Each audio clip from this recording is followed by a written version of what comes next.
Аскот, чайный гибрид, Алматы қаласы. Алғашқы гүлін 15 май күні ашқан болатын. Гүлдері өте ірі, қанық малина түсті. Гүлінің ортасы алғашқы уақытта осылай жабық тұрады. Иісі әдемі, бірақ әлсіздеу. Ортасын негізі толық ашып көрсетпейді.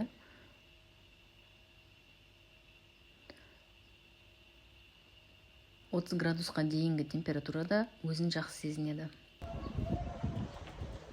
Гүлдері өте ірі, шамамен 10 сантиметрдей.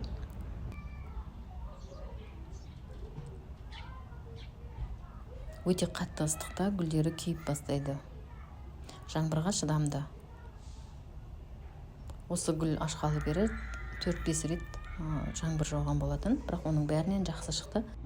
Тек ыстыққа шыдамсыз, 35 градуста гүлдері күйіп бастайды. Бүгін 2 июнь, 15 май күні ең бірінші гүл ашқан болатын. Гүлі бір аптадай тұрады ашқаннан кейін, сосын осылай өзі түсе береді.